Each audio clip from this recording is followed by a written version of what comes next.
Berarti ini semuanya all organik ya Kak ya? Organik, karena aku beneran nggak mau pakai bahan-bahan yang nggak organik sih, maksudnya karena Iya, itu benar. makan sendiri.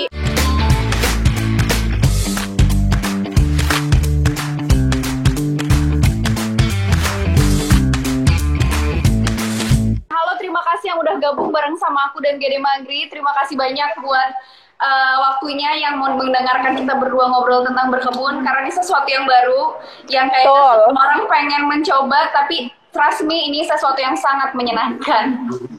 Tadi kan Kak Tantri tuh bilang kan tanaman pertamanya itu kangkung ya. Ya, Tapi tuh aku lihat di storiesnya Kak Tantri dan kita semuanya di GDM Agri itu, karena Kak Tantri tuh inspiring banget buat kita. Itu kayaknya nggak cuma kangkung aja, nggak cuma kangkung aja, banyak banget gitu loh. Apa aja tuh yang ditanam di kebunnya Kak Tantri? nanti mungkin jam 4:30 aku akan liatin mainan baru aku, Oh iya. yaitu iya, sawah-sawahan versi Namira Komplek. Aku jadi mandor, aku jadi petani. Aku seneng banget ketika aku menyebut diri aku kayak ibu-ibu komplek sebagai petani yang muda, karena menurut aku ketika nggak tau, aku kayak waktu itu aku bilang sama suamiku, aku senang deh, aku pengen deh nanti kalau misalnya aku udah tua, aku pengen jadi petani aja deh. Aku ngomong gitu, aku pengen punya lahan yang gede, aku pengen bertani di situ, karena kalau nggak ada petani, kita tuh di sini semua nggak akan makan nasi, nggak akan makan sayuran. Kayak thank you banget buat petani yang setiap hari selalu menyiapkan waktunya untuk berkebun buat kita. Dan aku berasa banget sih ketika aku berkebun, ternyata itu tuh harus pakai hati gitu loh, kayak bener-bener betul. sayang, lo harus cinta sama tanaman yang kayak gitu. Kayak adeknya Kaula ya, jadi anak keduanya ya. Nggak tahu lah, dan nggak tau. Dan maksudnya gini loh, ketika aku berkebun, aku bisa menghealing waktu itu. Aku pagi-pagi bangun, terus aku ajakin ngomong, aku bersihin. Kalau ada yang bilang, Kak repot nggak? Sumpah sama sekali nggak repot. Ini sangat menyenangkan, sangat bikin happy. Dan ketika kalian sudah makan hasil kalian panen sendiri tuh rasanya kayak, oke, gue hari ini mau panen lagi ya, besok gue mau nanam ini lagi. Kayak jadi makin bertambah pengen tahu gitu loh. Karena kan kadang-kadang kita ke pasar, kita udah tahu gedenya aja nih, yang kayak, oh kalau timun tuh gedenya gini. Tapi ketika kalian tahu prosesnya makin gedenya itu tuh kayak, itu menambah pengetahuan ilmu yang baru sih. Betul banget. Terus kemarin itu pas milih benihnya kayak gitu tuh Kak Tantri tuh ada kayak spesifikasi tertentu gitu nggak sih? Pertama, aku enggak, karena pengetahuan aku masih cimit sekali, masih kayak sotoy banget, karena itu aku beli di supermarket yang kayak, udah deh gue beli aja gitu. Terus kesini aku makin kayak, aku sering ngobrol sama beberapa teman aku seperti Ayudia, terus yang juga. Nah, aku ngobrol sama mereka kayak, oh lo kalau beli benih tuh benih bagus yang dari sini, benih tuh bagus yang bentuknya kayak gini. Karena berkebun tuh sesuatu yang sangat healing banget menurut aku. Kayaknya kalian harus bikin ini deh di bawah, harus bikin tema kita ngobrol apa, biar ntar teman-teman tahu kita ngobrolin apa. Oh iya, ntar aku bikin temain ya. Kak Tantri, aku kan kemarin tuh lihat storiesnya Kak Tantri tuh pakai pupuknya tuh ternyata pupuk organik ya. Berarti kan kayak campaign juga dong ya, kayak pertanian organik gitu. Iya, karena sejujurnya ketika aku di rumah, aku punya banyak kangkung tuh, tapi aku nggak pakai yang penyemprot hama yang dijual. Aku bikin sendiri dari bawang putih. What? Tahu dari mana tuh kayak gitu-gitu? Aku Google, aku cari. Oh iya. Iyalah. Seru banget sih belajar sendiri gitu. Terus nemu-nemu rumusnya sendiri. Iya, jadi aku cari-cari tahu kayak, aku tuh pengen, maksudnya karena waktu itu sempat kangkung aku tuh dimakan sama ulat. Nangis lah aku. Kenapa kangkungku dimakan sama ulat? Terus aku cari-cari tahu tentang bagaimana caranya bercocok tanam dengan menggunakan bahan-bahan yang bahan-bahan yang organik gitu. Akhirnya aku cari tahu, pakai bawang putih kan bisa direndam beberapa hari, abis itu pakai sabun cuci juga, abis itu direndam. Terus ada beberapa yang bilang pakai bumbu penyedap aja kayak gitu-gitu. Cuman aku lebih prefer aku pakai bawang putih yang direndam, yang cuman bisa dipakai cuman 2 harian kan, yang kayak gitu-gitu. Benar banget. Kayak gitu ya, berarti kayak gitu langsung sendiri ya cari taunya ya.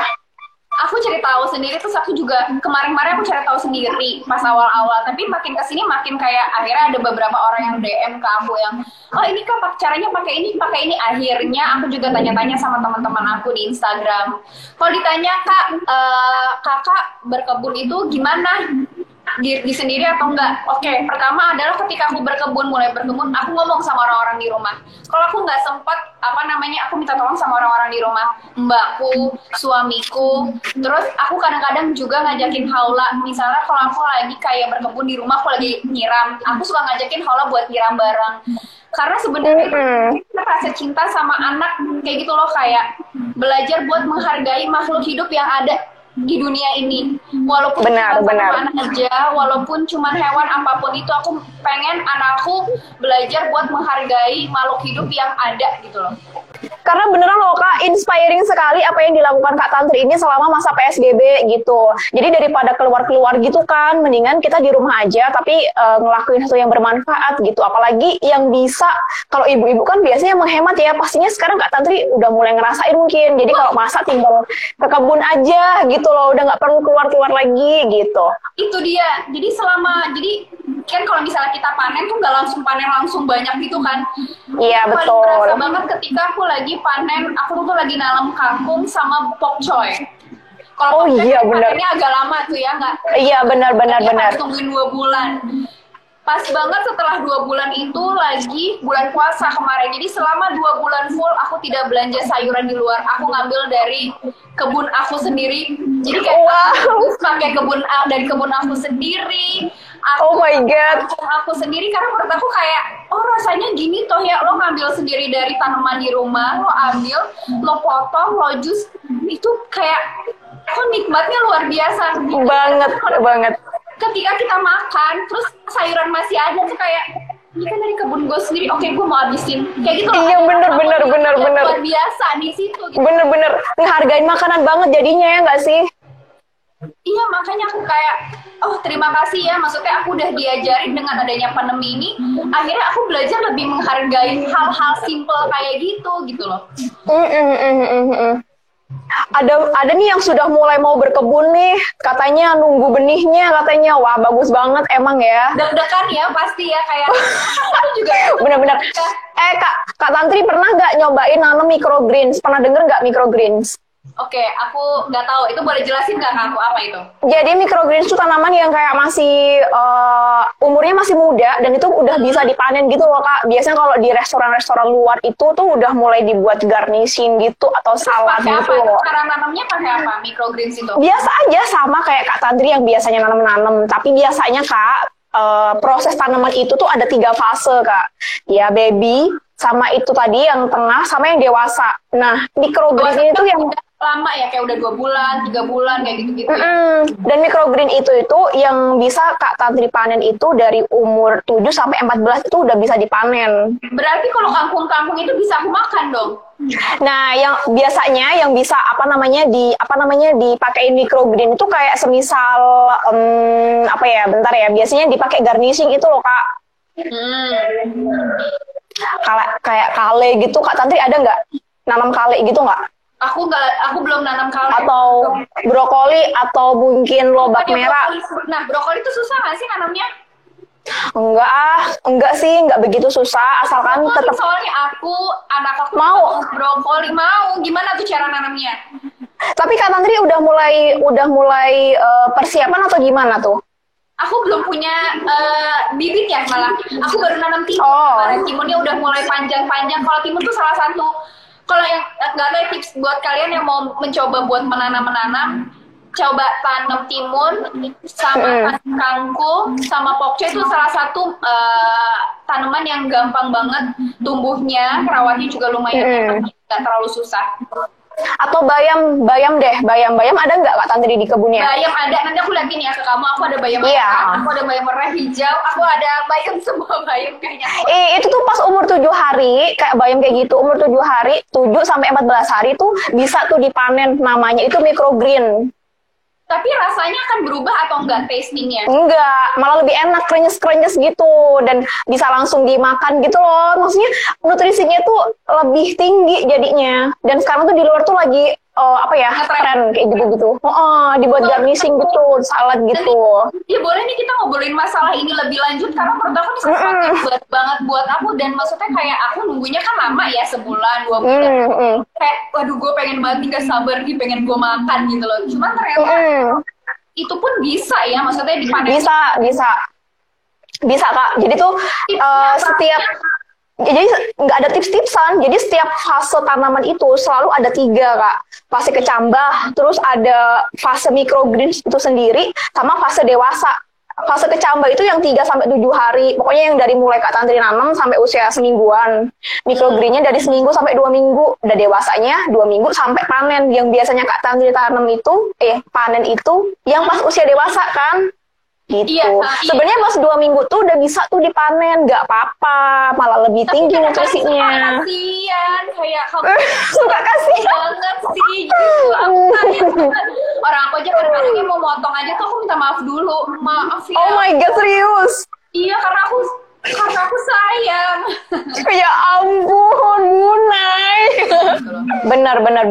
Nanti abis ini ntar lagi aku mau liatin tanaman aku. Iya dong. Berkebun yang lebih gede. Iya. Tapi kayaknya kemarin juga udah nyiapin lahan ya?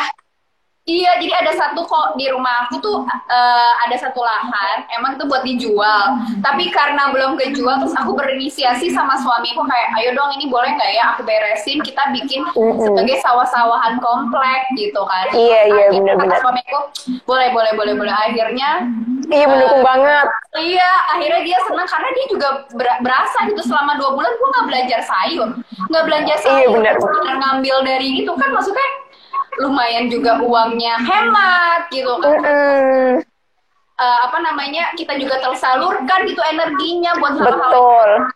Dan aku juga tanaman-tanaman aku ini yang ada, ini memang pas aku nanti udah jadi, aku bukan mau dijual tuh enggak. Jadi aku memang pengen bagi buat orang-orang di sekitar aku. Jadi sekitar komplek. Jadi emang bukan buat yang kebutuhan atau apa. Jadi emang aku nanam, aku pengen maksudnya kayak bagi-bagi buat orang di sekitar, kayak keluarga juga. Terus ada tetangga-tetangga yang kayak gitu-gitu sih.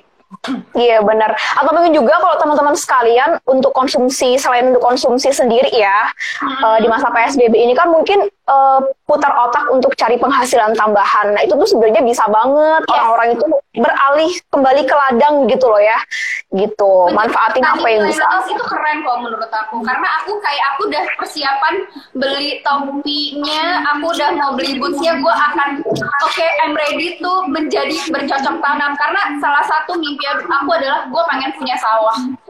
Oh my god, serius sih? Iya, aku pengen banget bisa punya sawah dan bisa bermanfaat buat orang banyak sih. Harus diwujudin banget, soalnya nanti kalau semisal beneran kejadian nih, jadi petani sukses nih, sawahnya berhektar-hektar, ntar hasil panennya jualnya di GDM Agri aja Kak. GDM Agri kan nanti e-commerce pertanian nih, yang ngebantuin petani itu bertemu sama consumernya langsung gitu loh, mempertemukan hasil panen. Lihat profilnya kayak, wow ini kayak gue banget gitu loh, kayak the next mungkin gue bisa membantu orang-orang gitu kan. Iya betul-betul, encourage orang-orang ya, selain untuk konsumsi pribadi gitu ya. Mau lihat nggak? Oke, mau lihat nih, udah banyak banget nih yang nunggu-nunggu tuh.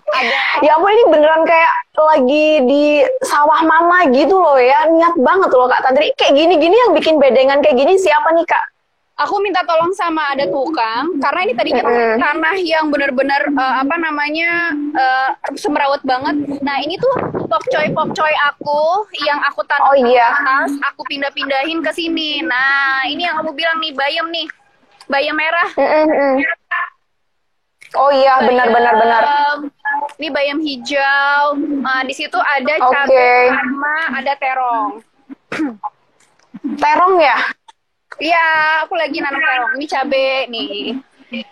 Oh iya, benar. Aduh, ya ampun lengkap banget. Seneng banget ya kalau rumahnya hijau-hijau kayak gini. Tuh, ini dari sini gitu bentuknya. Udah panen apa aja sih Kak? Kalau aku sekarang udah panen kangkung. Tapi kalau ini kan belum panen. Cuman ini aku udah panen kangkung, pokcoy, terus panen apa lagi ya? Cabe pastinya. Terus panen apa ya? Aku sampai lupa. Jahe. Saking banyaknya ya. saking banyaknya jadi aku sampai kayak lupa sendiri gitu apa aja gitu. Ada tadi yang nanya, Kak Tantri kalau nanam-nanam kayak gitu nggak pakai mulsa ya? Mulsa itu apa ya? Kayak penutup plastik penutupan itu loh Pak.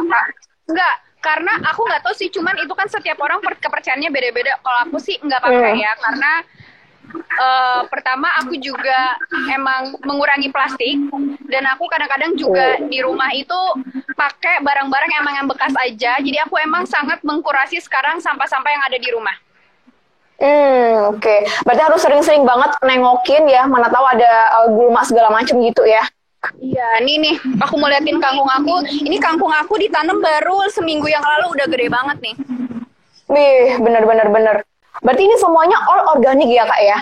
Organik, karena aku beneran nggak mau pakai bahan-bahan yang nggak organik sih, maksudnya karena iya, itu benar. makan sendiri. Terus benar. pakai apapun itu aku nggak mau, karena anakku makan, aku makan. Terus kalau harga organik kan lumayan mahal ya, jadi aku kayak benar. Perawatannya susah ya, yang kayak gitu-gitu. Jadi aku tahu harga organik itu mahal. Oh, aku baru tahu gitu loh. Iya, betul. Perawatannya juga susah. Iya. Ada yang nanya nih, bikin komposnya sendiri nggak Kak Tantri nih? Kalau kompos, aku lagi mencoba bikin, karena di rumah tuh masih agak keterbatasan juga tempat di belakang, karena kan harus nyediain kayak satu tempat gitu. Nah, aku masih mencoba buat bikin, tapi udah mulai mengurangi sampah yang bisa dipakai sama nggak dipakai. Itu sih, itu mulai dari hal nggak bisa langsung yang tiba-tiba, gue langsung nih. Aku mulai dari yang hal membedakan mana yang bisa dipakai, mana yang bisa dorong, mana sama yang enggak. Iya. Kalau misal kita mau mulai berkebun kan biasanya kita bingung sebenarnya apa yang mesti dilakuin pertama kali. Kak Tantri bisa flashback lagi nggak? Pertama kali yang dilakukan dulu itu apa? Beli benihnya kah? Apa nyiapin lahannya kah? Atau gimana? Yang aku lakuin pertama kali adalah ngumpulin niat. Ngumpulin, ya bener juga sih ya. Ina malu lah ya Kak ya. Ngumpulin niat, terus abis itu aku ngobrol sama orang-orang di rumah, kalau aku mau menanam gimana ya, ada yang mau bantuin ngerawat nggak ya, karena ketika kamu kayak ada kerjaan sedikit dan kamu nggak bisa ngerawatnya, kan saya juga udah beli tanahnya, udah beli beberapa barang. Iya, betul. Terus abis itu aku nyiapin tanah. Jadi aku nggak langsung pakai tanah, terus pakai pupuk, nggak. Aku awal mulanya cuma pakai tanah doang yang ada di rumah. Terus akhirnya aku cari tahu ternyata kalau seandainya kalian mau bercocok tanam, itu nggak cukup nutrisinya cuma pakai tanah doang, harus pakai pupuk, harus pakai sekam, gitu kan. Maksudnya banyak lah ingredientsnya. Akhirnya aku kayak kangkung yang kedua, akhirnya aku pakai yang kayak tanah, pupuk, terus pakai sekam, kayak gitu-gitu sih. Jangan gitu. Maksud aku kayak nggak harus kita beli trisemai yang kalian pakai aja pot yang ada di rumah, yang ada dulu aja. Kayak tadi aku juga baru ngeliat salah satu Instagram ngajarin gimana caranya kita menanam kangkung bisa pakai tanaman yang ada di rumah. Maksudnya kayak kita ngikutin dia, misalnya kayak ada di rumah ada tanam misalnya kayak bukan pohon sih, kayak di pot gitu gitu misalnya. Nah, kalian juga bisa tinggal. Maksud aku kayak nggak usah beli sesuatu yang baru, cukup beli bijinya aja. Dan juga ini tips juga nih buat teman sekalian ya, teman-teman sekalian yang kepingin mulai dan tapi kepingin kayak minim budget banget, seperti yang kata Kak Tantri, memanfaatkan apa yang ada di sekitar kalian. Bahkan ya kayak bungkus-bungkus cikinya kita yang kita jajan kayak gitu tuh sebenarnya bisa loh dibuat pot ya, asalkan juga dikasih lah ventilasi lah ya, dibolong-bolongin kayak gitu. Jadi bisa guys, jadi nggak harus yang beli baru, pot baru gitu. Karena aku juga kemarin sempat pakai plastik yang ada bekas es krim juga aku taruh. Jadi jadinya oh iya benar, sampah di rumah gitu loh. Betul banget. Plastik itu kan lama banget ya buat didaur ulangnya. Jadi mau nggak mau kita harus menyiasatin gimana caranya buat itu dipakai lagi di rumah kayak gitu.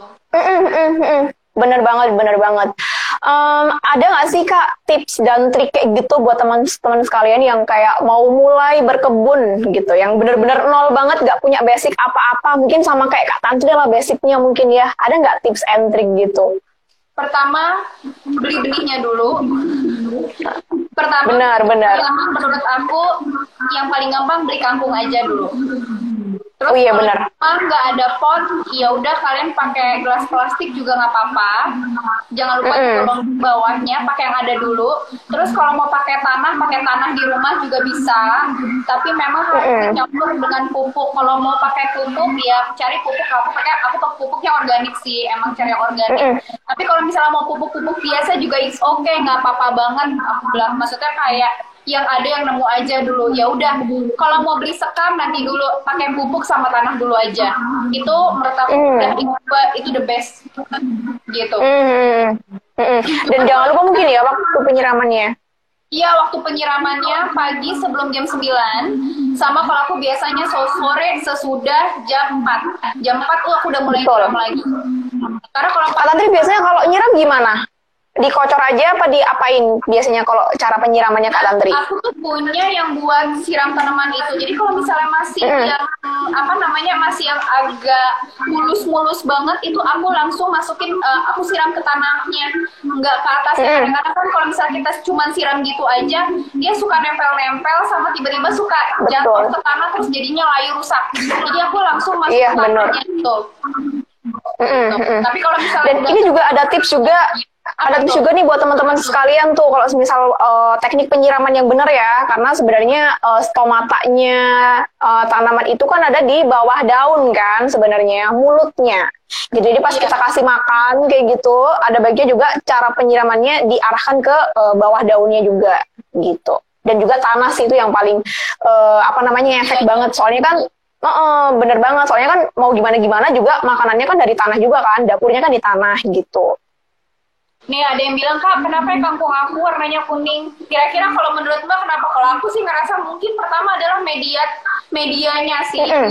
Medianya benar. Gede, harus butuh media yang makin besar dan kurang tanah atau kurang pupuknya kali ya.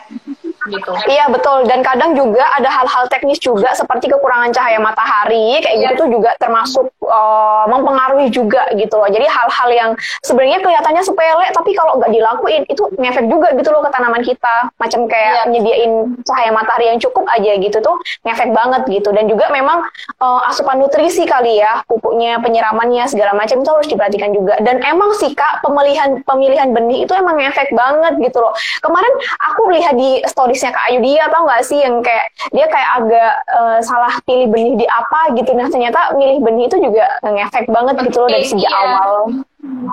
Benar. Pas aku tahu ternyata benih yang ini bagus, benih yang ini enggak. Tapi pas aku lihat lagi kan kalau misalnya kita cuma dengerin orang doang, aku nggak percaya. Tapi ternyata pas aku sudah sendiri kayak, oh iya juga ya ini lama banget nih tumbuhnya nih. Biasanya gue nggak kayak gini, yang kayak gitu-gitu. Maksudnya benihnya itu tuh juga penting gitu. Benar. Ada yang nanya nih, tanaman yang cocok ditaruh di meja belajar kamar kos, yang penting dirawat dan bikin seger ruangan. Oh mungkin ini termasuk hias mungkin ya. Kak Tasika juga pernah tuh tanaman hias tuh. Biasanya apa? Aku biasanya kaktus, kayak semacam kaktus gitu. Ada sih di rumah aku banyak, cuman aku tuh namanya tuh agak-agak lupa sih namanya apa. Apa tuh? Ini sih namanya dolar ya. Dolar bukan. Mana tuh? Nih. Dolar? Iya, aku sih bilangnya koin dolar gitu kan, soalnya dia bentuknya kayak dolar. Aku lupa namanya apa. Tapi dia itu pertama adalah dia tidak terlalu membutuhkan sinar matahari yang terlalu berlebihan. Dia bisa di dalam. Jadi kalian harus juga cari tahu tanaman ini tuh sukanya apa, cara ngerawatnya gimana. Dan satu lagi sih, ini tuh daunnya kan kokoh. Jadi maksudnya dia kalau kayak kokoh gini kan maksudnya dia nggak terlalu cepat yang layu gitu loh. Iya kan ya? Betul. Dan oke juga ditaruh di suhu ruangan ya nggak sih? Gitu. Ada ini juga. Pilea ya? Benar. Ini pilea. Ada yang nanya lagi nih, Kak Tantri, butuh waktu berapa lama buat kayak sawah-sawahan di rumah kayaknya Kak Tantri tadi? Berapa lama ya kayak dari bersih 2 bulan mungkin ya? Benerinnya tuh seminggu, tapi buat tanamnya paling 21 hari sekarang. Nih kalau misalnya dari tanamannya baru kayak semingguan, jadi kalau bersihin semuanya tuh kayak seminggu. Tapi kalau misalnya, jadi abis bersihin, aku kasih benihnya, aku semai satu-satu gitu. Nah itu hampir seminggu. Seminggu ya. Semuanya tuh 2 mingguan. 2 mingguan, oke. Terus tuh ada yang nanya juga, Kak Tantri beli benih tanamannya biasanya di mana nih? Dari pertanyaan dari Sitis SHL. Pertama, aku beli di e-commerce, kalau e-commerce kesayangan Anda. Aku bisa beli, aku biasa beli e-commerce kesayangan Anda, aku biasa beli di Tokopedia juga. Terus aku kadang sama Ayu dia, kadang-kadang aku kayak dia nanam apa, gue bagi dong itu, lu ngapain sih nanam apa? Nah kita suka kayak bagi-bagi benih gitu, karena kan kalau benih banyak ya gitu loh. Kita orang juga. Terus abis itu aku beli di abang-abang sih kadang-kadang. Oh gitu ya. Dan memang kalau masalah brandnya nggak ada yang spesifikasi sih, karena kayak kemarin kan ada yang brand kata Ayu dia kangkung bagus. Nah ketika itu setiap brand kan pasti punya kayak gue nanam yang ini bagus nih, jadi aku nggak bisa ini sih, maksudnya nggak bisa kayak ini bagus ini enggak. Jadi semua menurut aku itu bagus aja sih. Kualitas tanah itu mempengaruhi pertumbuhan tanaman juga nggak menurut Kak Tantri? Wah iya pasti lah ya. Soalnya dapurnya ya nggak sih? Iya aja tuh. Kita kan bener dapurnya. Iya, nah sama aja butuh nutrisi sih gitu. Iya benar-benar. Bahkan emang ada satu petani yang aku kenal itu, dia sampai menghabiskan waktu di Jogja ini ya, sampai menghabiskan waktu sebulan sendiri atau 2 bulan lah, benar-benar untuk benahi tanahnya doang. Gitu. Iya kan Mas, karena sebenarnya membuat struktur tanah itu tuh nggak segampang itu sih, maksudnya kayak ngobrol kemarin sama yang beresin di rumah, iya nih kalau misalnya kita mau emang beneran buat nanam, itu ada jarak-jaraknya. Terus betul. Itu harus disemainya tuh kayak gini. Kalau cabe tuh kayak gini, kalau kangkung tuh kayak gini. Oh gitu ya, penanamannya tuh harus gini. Kalau keseringan kesiraman nanti begini. Jadi emang maksudnya ada caranya sendiri juga. Maksudnya levelnya tuh naik lagi gitu ketika kalian emang beneran memutuskan kayak gue mau berkebun beneran gitu. Ada pertanyaan lagi nih dari Priyanka Hanoi ya. Kak Tantri, kalau di online shop ada jual media tanam gitu, apa harus dicampur dengan yang lainnya? Kalau Kak Tantri pengalamannya gimana? Aku nggak pernah beli di e-commerce sih, cuman aku emang selalu beli kayak di abang-abang. Sekalian aku juga membantu perekonomiannya mereka, maksudnya kita juga saling. Kayak aku berpikir sebenarnya nggak apa-apa juga sih beli di e-commerce, itu nggak ada masalah. Cuman ketika aku bertemu secara langsung kan aku tahu ini ingredients-nya apa. Mereka tuh beli di mana, bahannya tuh kayak apa, gimana cara mereka mengelolanya. Jadi aku secara langsung jadi tahu ya kayak gitu-gitu. Jadi kalau aku pribadi aku jarang beli di e-commerce. Tapi kalau seandainya kalian emang mau beli di e-commerce, ya nggak apa-apa juga. Tapi harus tahu banget notes mereka tuh terbuat dari apa, terus ingredients-nya tuh apa, itu penting sih. Satu lagi nih yang pengen aku tekanin juga nih untuk teman-teman yang mungkin terinspirasi dari Kak Tantri untuk memulai pertanian organik gitu ya. Jadi yang sebenarnya dikatain pertanian organik itu bukan masalah pupuknya doang yang organik gitu, tapi dari cara pengolahan tanahnya itu benar-benar teman-teman harus yang meninggalkan segala apapun yang zat-zat kimiawi kayak gitu harus ditinggalin. Karena itu tadi rumahnya harus benar-benar yang labelnya organik gitu, nggak cuma asal pupuknya doang kayak gitu. Kalian bisa sih ngeliat di Instagram aku, di highlight aku cara buat bikin air dari bawang putih buat mengurangi hama-hama. Nah kalian bisa ngeliat di IG aku, Instagram aku ada highlight namanya gardening berkebun. Nah kalian bisa cek di situ juga. Nanti aku akan capture juga sih. Oke, terima kasih banyak ya Kak Tantri udah meluangkan waktunya selama 1 jam terakhir ini gabung sama aku dan teman-teman semuanya yang ada di GDM Agri dan juga di live-nya kita. Nanti kita berkesempatan ketemu kembali di lain kesempatan.